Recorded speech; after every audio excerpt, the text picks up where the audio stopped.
What's happening, people? Welcome back to my channel. There's been a hell of a lot happening since I last brought a video out. Speak about this legend here, Alexander the Great. Romano come out today and said Liverpool maintain their focus on Alexander Isak for the final weeks of the summer window. Me personally, I thought it would have been wrapped up by now, but Newcastle is so incompetent. They can't even fucking pull a bird in a brothel. So I think this is going to drag on now from near the end of the window, because Newcastle won't let him go until he find a replacement. But I think we should just send Richard Hughes to Newcastle just for the weekend. Fucking go and get a striker, just go and get it wrapped up. Because since moving a bit slow now, which is a bit concerning, because it looks to me like it's Isak or bust, and we're very, very short in the window. But I think we're going to piss the league if this kid comes in. Before they'd had a 110 mil bid rejected, which apparently in new offers is imminent. But also see on social media is a bid imminent through everyone, every content creator, but then it's not imminent because the bids is supposed to be later. Imminent to me means in the next couple of hours or a day max. But I think this is just going to drag on now for so long, because Newcastle just can't get rejected by everyone and can't get a striker. But hopefully and it gets wrapped up soon, because we're very short in attack now, with Nunes going. We've only got one striker in TK. So I think we might have to just put an offer with up front about 120 mil, just so Newcastle, even though Newcastle haven't got a striker, just make an offer where they can't refuse, because it could harm us in the first couple of games of the season.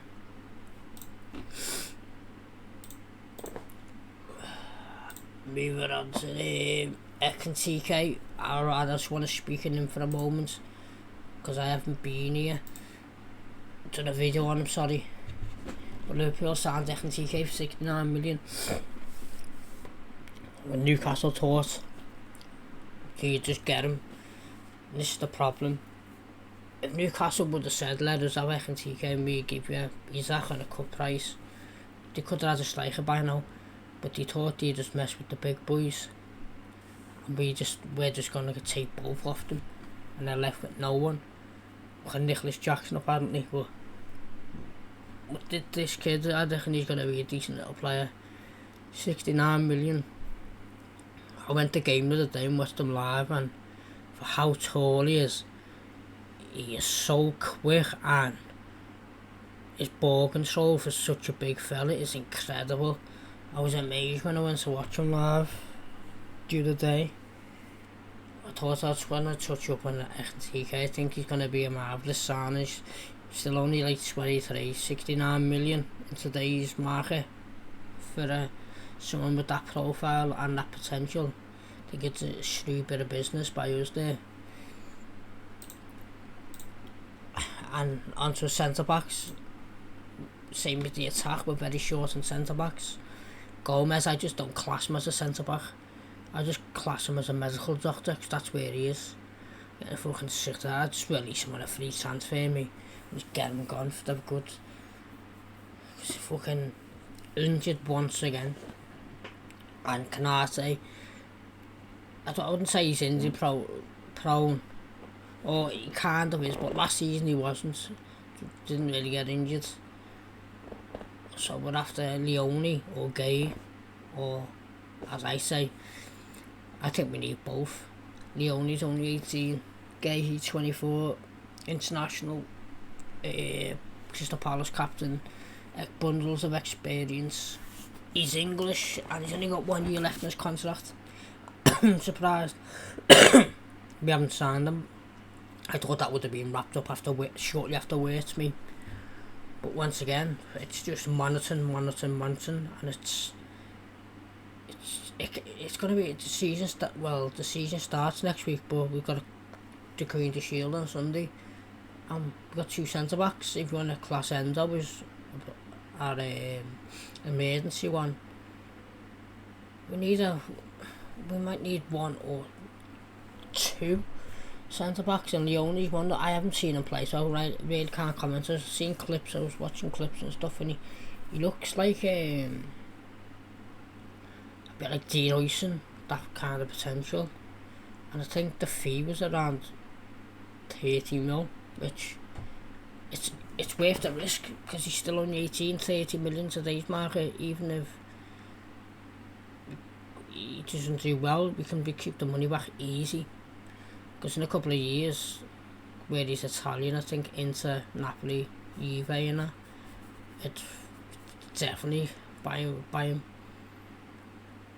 But for me, I want Mark Gahey, just because of the age and the profile. Because if Gomez wasn't India prone or anything, then Leone could make sense. But putting Leone as the backup to Van Dijk or Canate is a bit risky. We want to retain the title, so we can't afford to make risks, and especially in defence as well. But just keep an eye out on Leone and Gahey. We could even keep both of them for a combined, I'd say about 60 million, 65 million max.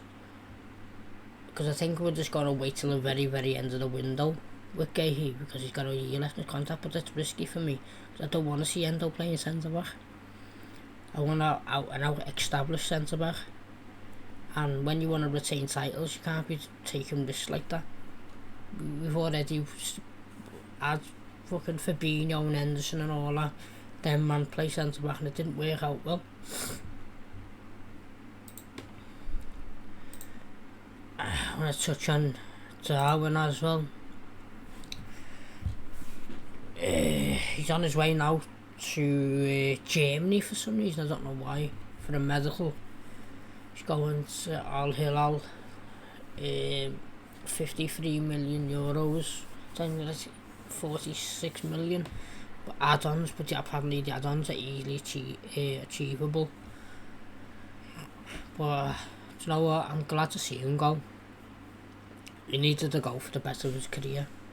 Slot didn't like him, and I don't think Spike's on. He wasn't fond of him either. But I hope he goes and smashes it wherever he goes. He just didn't make it errors.